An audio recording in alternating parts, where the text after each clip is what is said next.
This is at the Art Institute of Chicago, and I was walking through the modern section of the museum, and I stumbled upon a room that contained some contemporary artworks. Apparently the work had been purchased by the Contemporary Art Society and had been donated and given to the museum by them based on this selection that they'd made.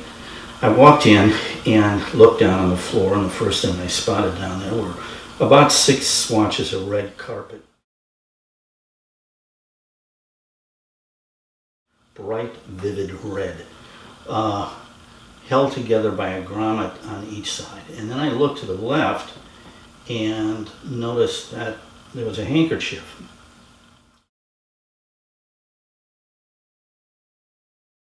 Plain, ordinary man's handkerchief that looked like it had just been taken out of the wrapper. It still had the wrinkles in it from being folded.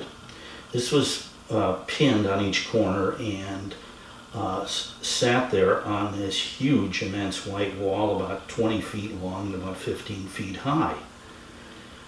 I turned around. I thought, oh, what else is there in here? And I spotted a plaque on the wall and went over to it to see what was said about what I was viewing here. And the plaque contained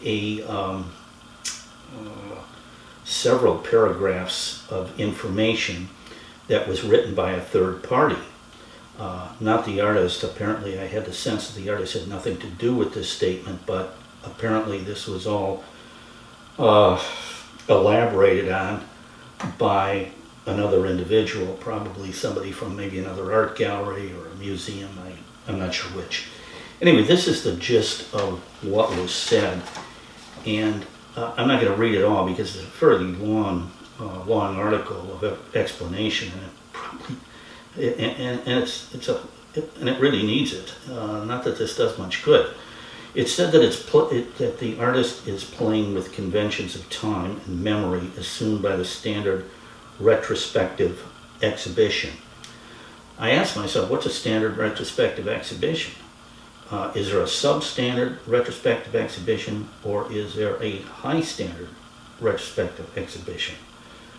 This started to become confusing already. I had no idea what this person was talking about.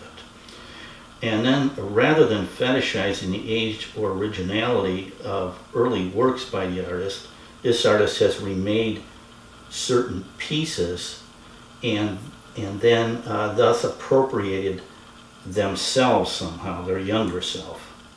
Now, it went on to say further that the works demarcate distinct physical and intellectual spaces. Now, I'd never stood in an intellectual space before. I wasn't sure exactly what this meant, but apparently I was standing in one. They were simultaneously elegant and plain-spoken in their use of mundane materials. Talking about the carpet and the handkerchief, and I don't disagree with that. This isn't the first time I've run into this kind of this kind of scenario, and I'm sure it's not going to be the last. But I often wonder, how do people react that come into a room like this without a strong visual background? Obviously, it wasn't creating a big hum of people because I was the only person in this thing, and I was in there for probably about 5 minutes.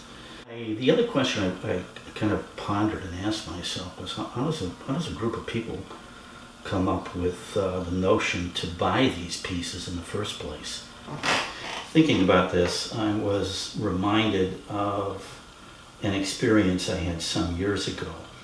I had been invited to a gathering, a kind of social gathering that was at a museum. It was not as prestigious as a museum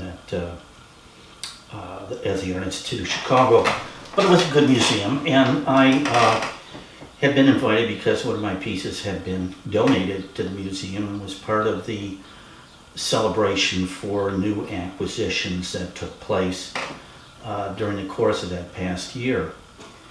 I was there, and I happened to, I was standing in front of my painting, and I was talking to the curator of contemporary art for this particular museum. And as we were talking, he sort of points to the left of my painting, and he says, "Isn't this painting terrific?"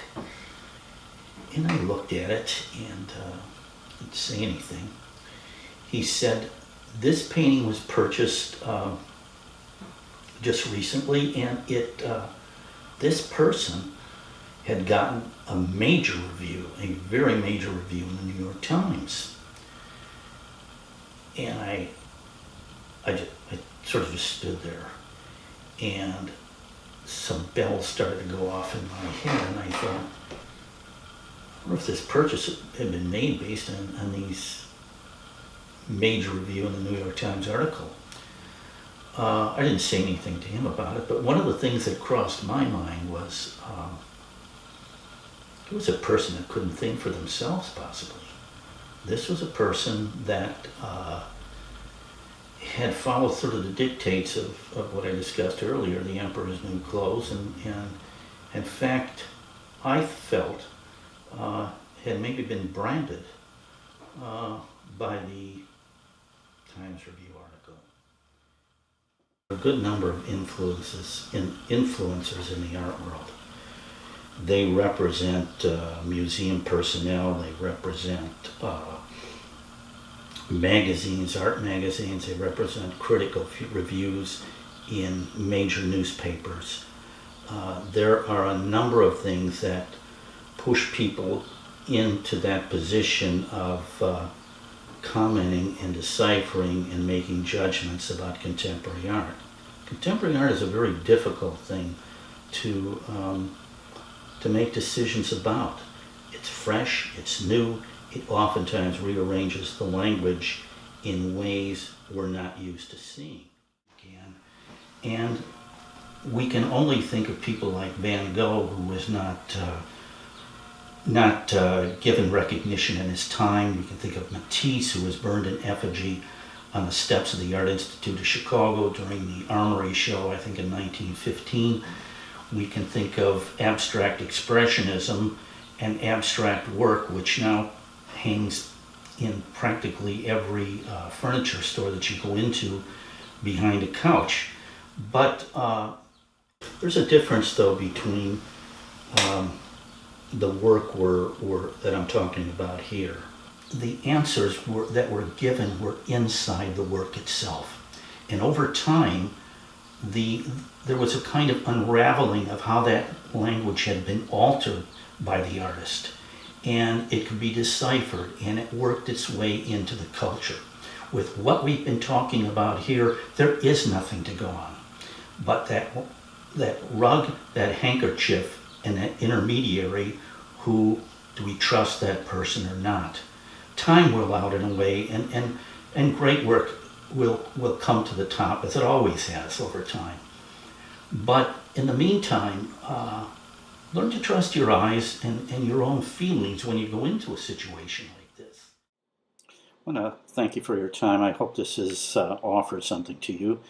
And I'm going to be producing more of these in the future. If you care to subscribe, please do. And I also have a website that contains work of my own. It is under William Nichols Fine Art if you care to look at it. Thank you very much.